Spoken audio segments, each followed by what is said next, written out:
Vamos a ver algunas de las figuras de la ley 23.737, por lo menos las figuras centrales, las que son más usuales en los tribunales de nuestro país. Estas figuras, estos delitos son el transporte de estupefacientes, la tenencia con fines de comercialización, la tenencia simple y la tenencia para consumo personal. En el artículo quinto hay una cantidad de conductas, de verbos típicos. Muchas de ellas son adelantos de punición, estamos muy lejos de la verdadera lesión al bien jurídico, que es la salud pública, en todas estas figuras. El artículo quinto, inciso C, dice en la última parte, el que transporte estupefacientes.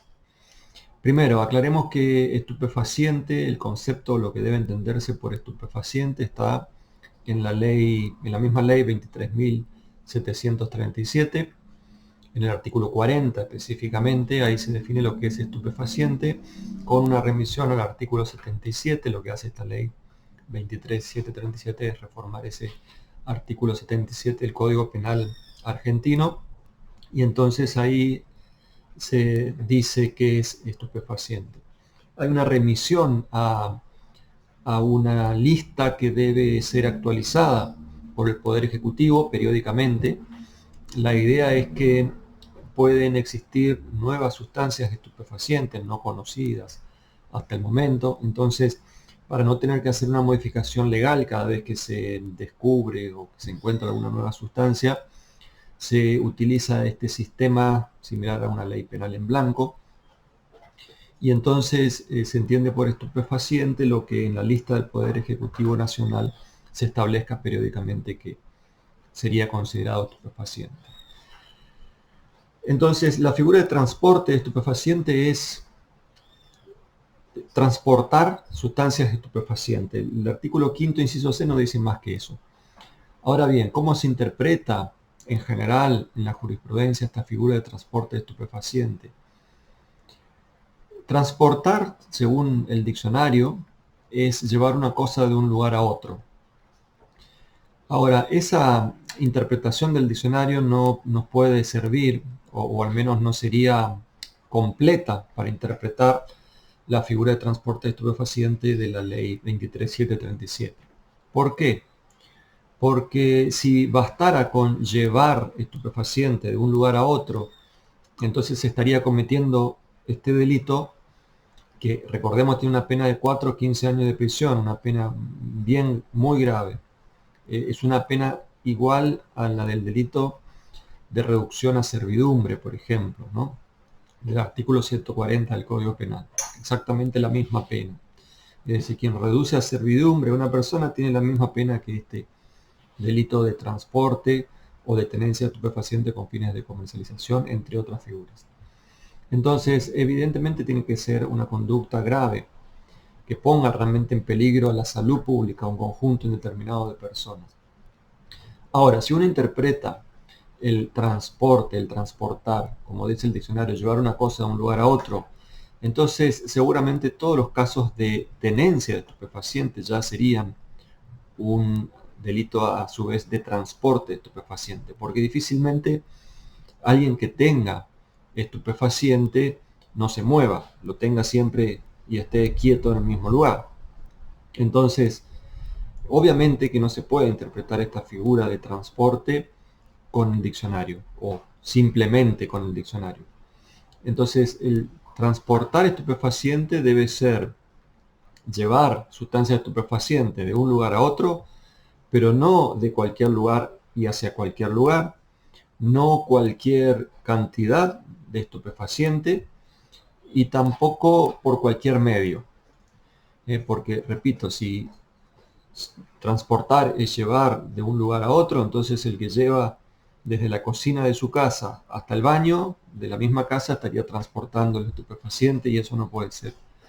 No puede ser esa la interpretación del artículo quinto, inciso C, con semejante escala penal. Además, ahí no hay ninguna afectación a la salud pública. Entonces, además de llevar esa sustancia estupefaciente de un lugar a otro, tenemos que interpretar que debe tratarse de un verdadero aporte al narcotráfico.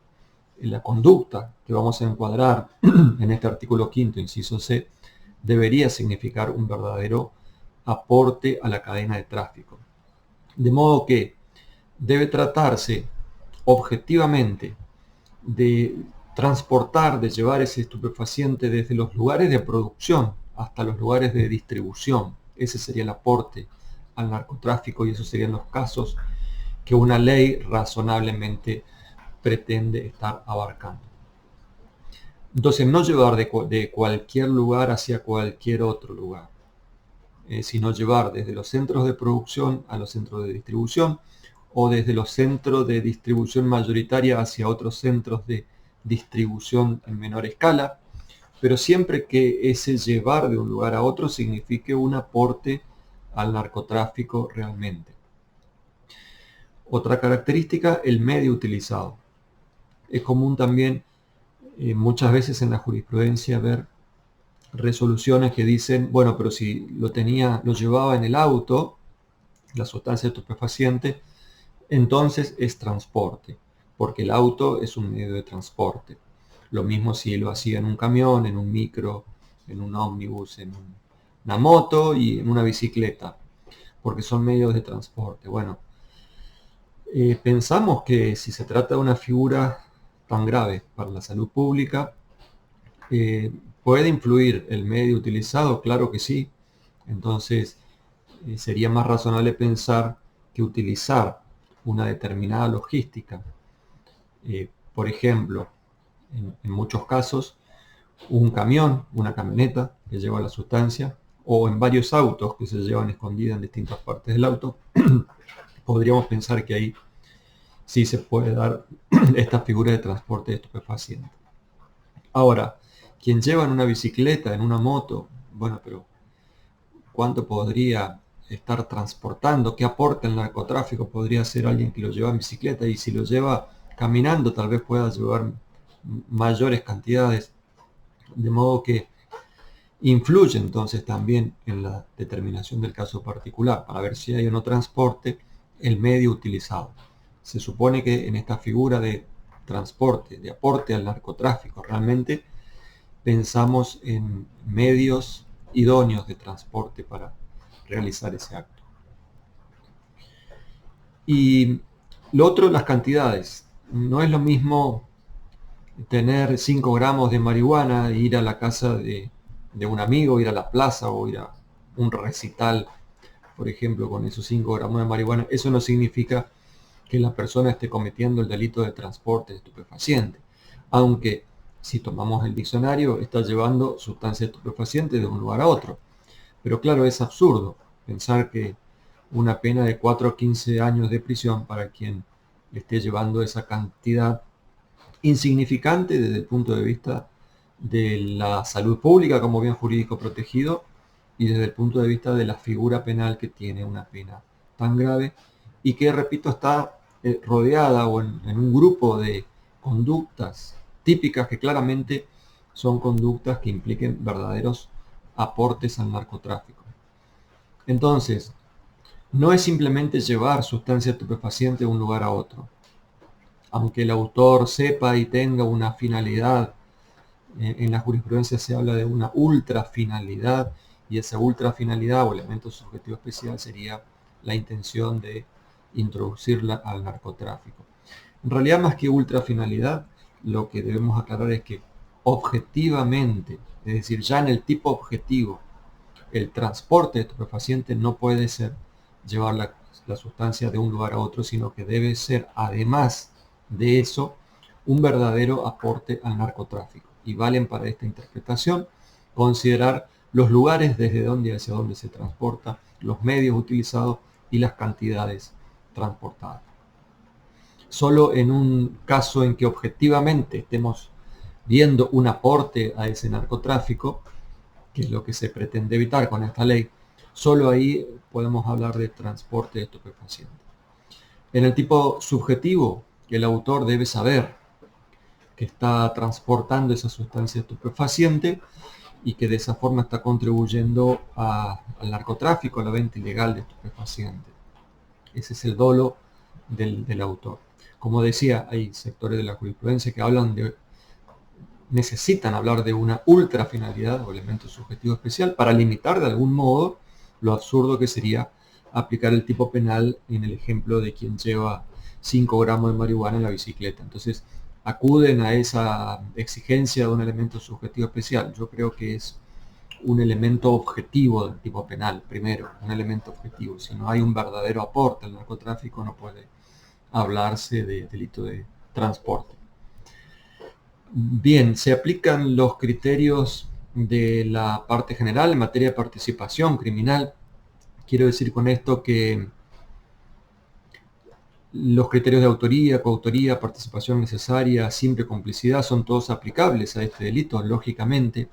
Muchas veces en la jurisprudencia, si hay dos personas que van en un vehículo, en un auto, por ejemplo, y en el baúl hay alguna sustancia estupefaciente, muchas veces se considera coautores a las dos personas, o al que maneja autor y el otro partícipe necesario. En realidad hay que ver, no solamente, digo, con respecto a la posible participación del acompañante, se aplican los criterios de la parte general de la teoría del delito. Entonces, no es que si el acompañante sabe, entonces él también es autor o coautor o es partícipe necesario. No, ese conocimiento de que hay marihuana en el baúl no lo convierte automáticamente en un autor o un coautor, ni siquiera en un simple cómplice. Porque recordemos que para hablar de participación necesaria, simple complicidad o coautoría, con más razón, es necesario que primero comprobemos cuál ha sido el aporte objetivo que realizó esta persona. Entonces, si el acompañante no suma nada a la conducta que está realizando el conductor de transportar el estupefaciente, que es el que sabe que hay estupefaciente, aunque este otro también lo sepa, eso no significa o no lo convierte en un ni coautor, ni partícipe, ni simple cómplice. Habrá que ver entonces cuál es su aporte. Si el aporte que él realiza, por ejemplo, es aclararle al conductor cuáles son las mejores vías para viajar, para transportar esa sustancia, bueno, entonces ahí tenemos un aporte objetivo.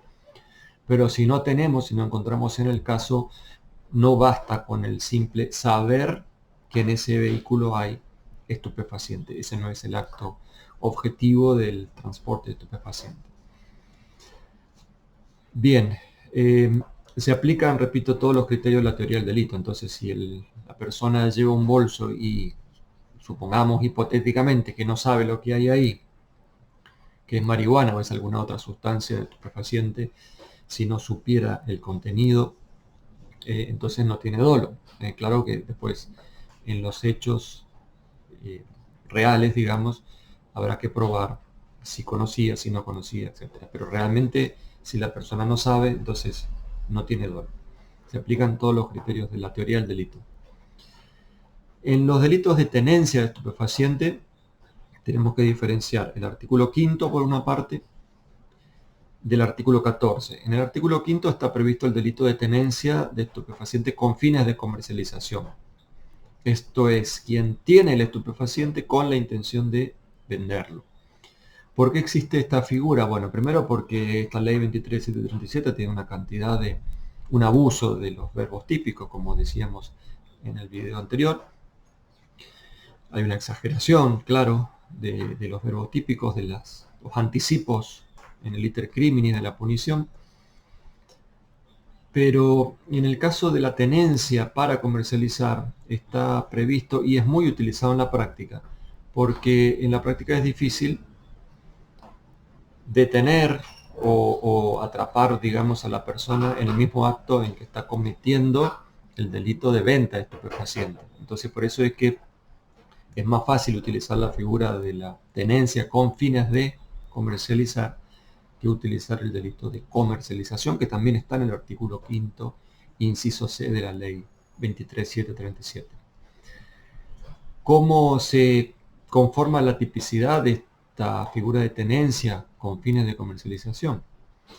Primero, el sujeto debe tener estupefaciente. Estupefaciente, dijimos, ya está aclarado en el artículo 40 de la ley, que significa tener, al igual que lo hemos visto en otras figuras, como por ejemplo la tenencia de armas, es una simple relación entre la persona y la cosa, es un poder de disposición de esa cosa, lo cual significa no solamente llevarla consigo, llevarla en la mano, llevarla en la ropa, llevarla en una mochila, sino también tenerla en un lugar en el cual la persona pueda disponer de ella en cuanto quisiera.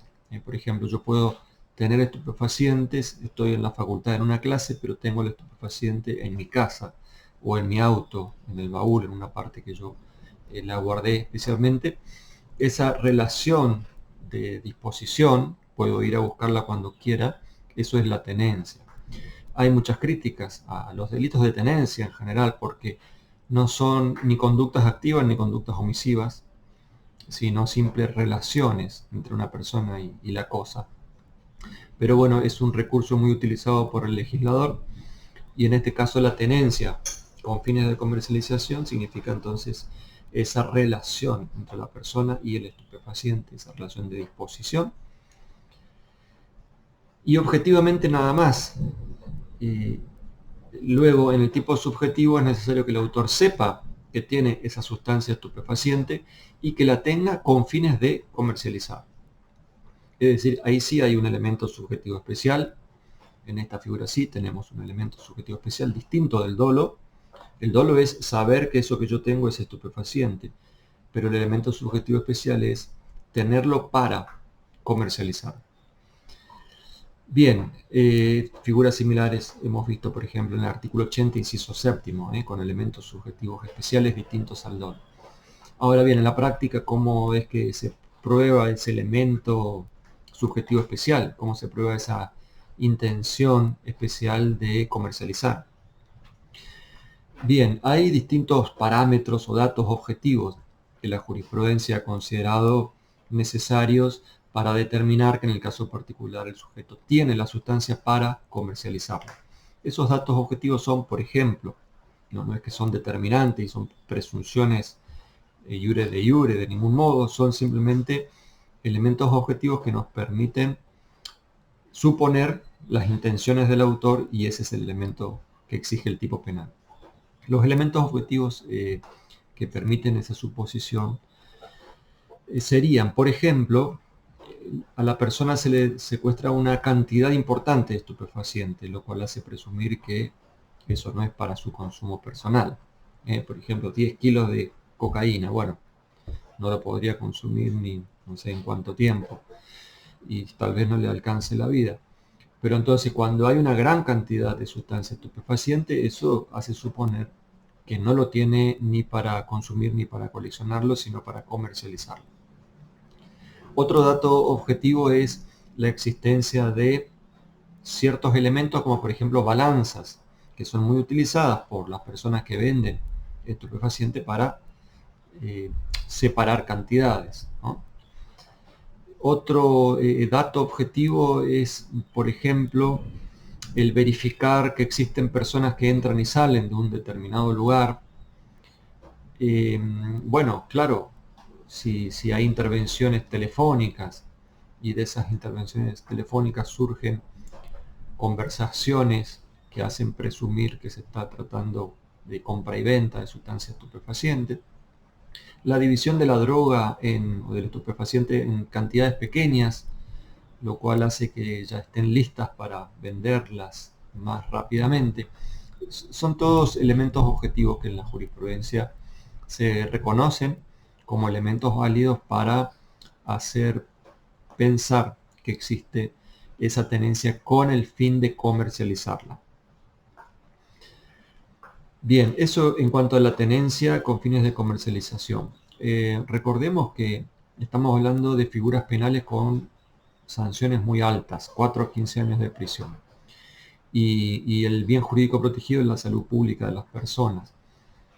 Comentaba en el video anterior que figuras similares contra la salud pública, como por ejemplo en el artículo 200 del Código Penal y 201, encontramos el delito de envenenamiento de aguas potables o suministro de sustancias medicinales o mercaderías peligrosas para la salud de las personas y que además provocan lesiones graves o lesiones gravísimas, Supongamos que esa sustancia que uno le dio a otra persona le provocó la pérdida de la vista para toda su vida, quedó ciega.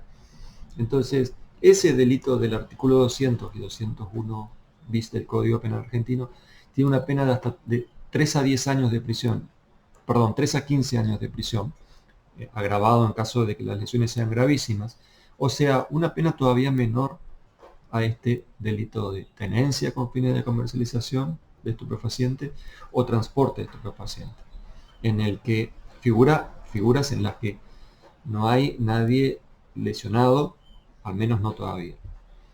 Entonces, estas comparaciones hay que hacer con las figuras del derecho penal nuclear.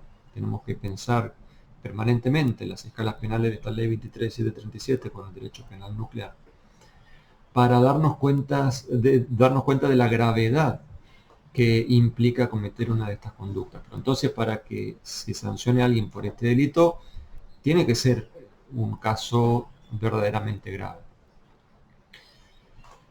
Otra forma de tenencia u otra clase de tenencia prevista en esta ley es la llamada tenencia para consumo personal. Y esto está en el artículo 14, segundo párrafo. Ya dijimos que la Corte en distintas oportunidades, la Corte Suprema de Justicia de la Nación, ha declarado la inconstitucionalidad de esta figura. El delito en este caso consiste en tener estupefaciente, otra vez, tener estupefaciente, esa relación de disposición entre una persona y la sustancia estupefaciente, pero en este caso, en vez de ser para comercializar, es para el propio consumo. Del tipo penal, artículo 14, segundo párrafo, surgen determinadas exigencias. Dice que cuando por su escasa cantidad, surja inequívocamente que esa sustancia es para consumo personal, lo cual nos hace pensar que existe una obligación de parte del acusado, del imputado, de la defensa, de probar que es para consumo personal y que no es para otra cosa.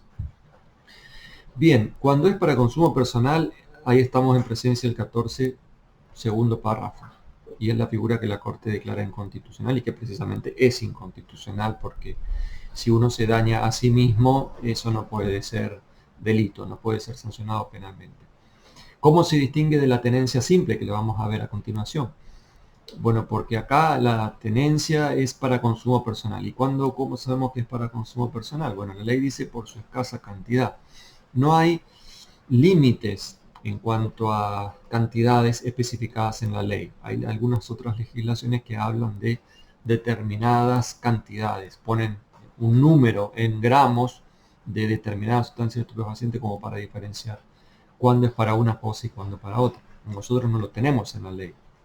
Entonces, la idea de este artículo 14, segundo párrafo, es cuando la tenencia sea para uso personal.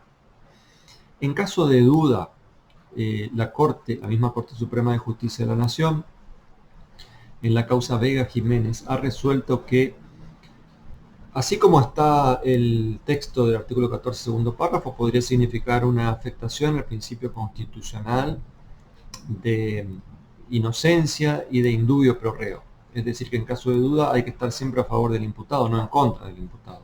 No se lo puede obligar al imputado a que pruebe que no fue autor de un delito o a que pruebe que no fue autor del delito más grave. Entonces, si no se puede probar un delito o si no se puede probar una circunstancia agravante de un delito, entonces no se le puede cargar al imputado con esa duda. La duda beneficia al imputado. Eso dijo la Corte en la causa Vega Jiménez, simplemente la aplicación del principio indubio pro reo, el principio de inocencia, a esta figura del artículo 14, segundo párrafo. Entonces, si en el caso particular no se puede definir si es para consumo personal o es una tenencia simple, tendríamos que decir, según este fallo Vega Jiménez, que es para consumo personal. Y por último, la figura de tenencia simple, que no es ni una cosa ni la otra, no es para comercializarla ni es para consumirla. ¿Para qué sería entonces? Bueno, ahí está la figura en el artículo 14, primer párrafo del Código Penal. Como si se pudiera coleccionar, ¿no?, el estupefaciente. En la práctica es una figura que se utiliza como se dice figura residual, con lo cual se quiere hacer entender que, bueno, no probamos ni uno ni lo otro, ni la agravante ni la atenuante, vamos a esa como si fuera un tacho de basura.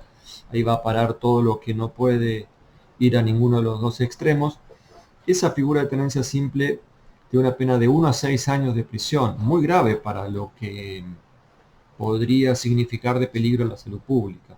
Alguien teniendo una pequeña cantidad de marihuana, por ejemplo, si no se prueba que es para propio consumo, si no se prueba que es para comercializar, ese sería el delito. Entonces, en el tipo objetivo, otra vez, esa relación de tenencia, de disposición entre una persona y la sustancia estupefaciente. En el tipo subjetivo, la persona tiene que saber que eso que tiene a disposición es sustancia estupefaciente y no es otra cosa. La pena se compara con el delito de lesiones graves, por ejemplo, el artículo 90 del Código Penal. Es decir, provocable a otro, además con intención, con dolo, una lesión grave tiene 1 a 6 años. La tenencia simple de estupefaciente, por ejemplo, según muchos tribunales, quien tiene 30 gramos de marihuana en el bolsillo de su campera o debajo de su colchón, eso es tenencia simple, 1 a 6 años de prisión. Es claramente una desproporción en las escalas penales. La lesión grave del artículo 90 es un delito de lesión, o sea, necesitamos una cabeza rota, necesitamos una lesión tan importante como para poner en peligro la vida del ofendido, que no trabaje por un mes, algunos de los supuestos que están en el artículo 90. Eso es 1 a 6 años de prisión, mientras que en la ley 23737, 1 a 6 años de prisión es tener 35 gramos de marihuana bajo el colchón. Bueno, esto es una clarísima desproporción y es una muestra, además de lo extraño o lo diferente que es esta ley 23737 a nuestro sistema penal nuclear. Por eso hay que ser cautelosos en la aplicación de esta ley. No es que cualquiera que lleve la sustancia estupefaciente de un lugar a otro ya comete transporte, así como si tuviéramos que resolver con el diccionario, nada más. Tampoco es una tenencia con fines de comercialización cualquier supuesto de tenencia de estupefacientes con algunos billetes alrededor. Hay que ser cautelosos porque es una ley que tiene escalas penales muy elevadas en comparación con el sistema penal nuclear. Hay agravantes también en esta ley 23737, en general están en el artículo 11 o la mayoría están en el artículo 11. Por ejemplo, cuando el delito lo cometen 3 o más personas, cuando se comete en determinados lugares, cerca de una escuela, cerca de un club, etc. Hay que pensar también en cada uno de esos casos de las agravantes, cuál es el motivo y si en el caso particular realmente se da ese motivo. Por ejemplo, el agravante de las 3 personas, en un caso de transporte, bueno, podría ser el fundamento de las agravantes en general cuando se trata de 3 o más personas, es que estas 3 o más personas podrían facilitar la comisión del hecho. Cuanto más sean los autores, más fácil podría llegar a ser el hecho. Pero hay que verificar en el caso que realmente esas 3 o más personas que intervinieron hayan facilitado el hecho. En cada una de las agravantes, en realidad, del artículo 11 tendríamos que ver si realmente implicó una afectación a los fundamentos de cada uno de estos supuestos de las agravantes.